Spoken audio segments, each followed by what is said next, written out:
জামানার পয়গম্বর মুসা আলাইহিস সালাম বলে কিভাবে কিভাবে আমার সাথে কথা বলবে? বলে দুইটা পদ্ধতিতে। কয়টা পদ্ধতি? দুইটা পদ্ধতিতে রহমাতাল লিল আলামিনের উম্মতেরা, মুহাম্মদুর রাসূলুল্লাহর উম্মতেরা আমি আল্লাহর সাথে কথা বলবে। আমার বয়ান শেষ, শুধু এইটা মনে রাখবেন, যখন ইচ্ছা তখনই কথা বলতে পারবে, যতক্ষণ ইচ্ছা ততক্ষণ কথা বলতে পারবে। মুসা আলাইহিস সালাম বলে আল্লাহ কিভাবে? বলে দুই পদ্ধতিতে আমি আমার বন্ধুর উম্মতেরা, মুহাম্মদুর রাসূলুল্লাহর উম্মতেরা যখন মনে চায় কথা বলবে, যতক্ষণ মনে চায় কথা বলবে। দুইটা পদ্ধতি কি? এক নাম্বার পদ্ধতি হইল কোরআন তেলাওয়াত, দুই নাম্বার পদ্ধতি হইল নামাজ। দুইটা পদ্ধতির এক নাম্বার পদ্ধতি হইল কোরআন তেলাওয়াত।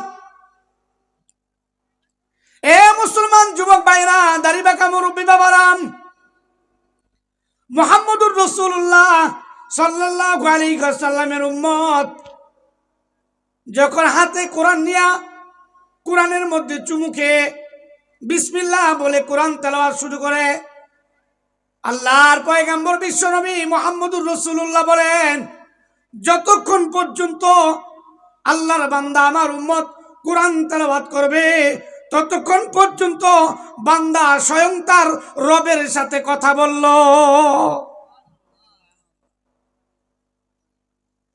এক নাম্বার পদ্ধতি কোরআন তেলাওয়াত। এ ভাই, যতক্ষণ পর্যন্ত কোরআন পড়বে ততক্ষণ পর্যন্ত বান্দা আল্লাহর সাথে কথা বলল। দুই নাম্বার, বান্দা যখন নামাজে দাঁড়ায় যায়, যতক্ষণ পর্যন্ত নামাজ পড়ল ততক্ষণ পর্যন্ত বান্দা আল্লাহর সাথে কথা বলল। আজকে থেকে অন্তত এইটা জানেন, একজন বান্দা যখন কোরআন তেলাওয়াত করে তখন কার সাথে কথা বলে? মাশাআল্লাহ, আল্লাহর সাথে কথা বলে। যখন বান্দা নামাজে দাঁড়ায় তখন কার সাথে কথা বলে? আল্লাহর সাথে কথা বলে। আল্লাহ বলেন, উতলুমা উহিয়া ইলাইকা মিনাল কিতাবি ওয়া আকিমিস সালাহ। নবী, আপনি দুইটা কাজ করতে থাকেন। এক নাম্বার কোরআন তেলাওয়াত, দুই নাম্বার নামাজ। আপনি কোরআন পড়তে থাকেন আর নামাজ কায়েম করতে থাকেন। এটার ব্যাখ্যা অনেক লম্বা, কখন বলছেন, কেন বলছেন, এগুলো বলার আমার সময় নেই। শুধু আপনারা এই দুইটা জিনিস মনে রাখেন। আল্লাহ তার বন্ধুকে বলছে, ও বন্ধু, আপনি দুইটা কাজ করতে থাকেন। এক নাম্বার কোরআন তেলাওয়াত করতে থাকেন, সকাল বিকাল দুপুর সন্ধ্যা রাত দিন যখন মনে চায় তখন আপনি তেলাওয়াত করতে থাকেন। দুই নাম্বার নামাজ পড়তে থাকেন। কেউ যদি কোরআন পড়ে সে স্বয়ং আল্লাহর সাথে কথা বলল, কেউ যদি নামাজে দাঁড়ায় সে স্বয়ং আল্লাহর সাথে কথা বলার জন্য দাঁড়াইল। খোদার কসম খেয়ে বলি, আল্লাহর নবী বলেন, যেই ব্যক্তি আল্লাহর মোহাব্বত, আল্লাহর আজমত, আল্লাহর প্রেম, আল্লাহর ভালোবাসা নিয়ে কোরআন তেলাওয়াত করবে, মুসা আলাইহিস সালাম তুর পাহাড়ে আল্লাহর সাথে কথা বইলা যেই মজা পাইছে, আমার উম্মত কোরআন তেলাওয়াত করে সেই মজা পাবে। আমরা পাই না কেন? বলে আমাদের অন্তরে আল্লাহর ওই পরিমাণ মোহাব্বত, ওই পরিমাণ আজমত নাই। যেই পরিমাণ ঈমান থাকলে কোরআন তেলাওয়াতে মজা পাওয়া যায়, ওই পরিমাণ ঈমান নেই।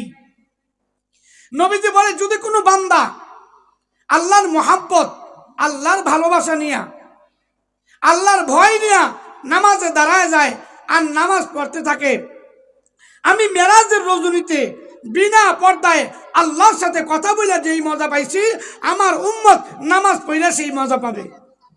আল্লাহ রাব্বুল আলামিন আমাদের সবাইকে আল্লাহর মোহাব্বত, আল্লাহর আজমত নিয়া এই দুইটা কাজ মৃত্যুর আগ পর্যন্ত বেশি বেশি করার তৌফিক দান করুক। সবাই বলে আমিন, সবাই বলে আমিন।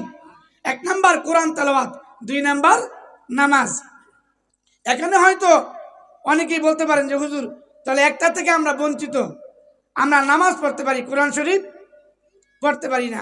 আচ্ছা, এখানে এমন কোনো লোক আছে যে সূরা পড়তে পারে, সূরা ফাতিহা পড়তে পারে না?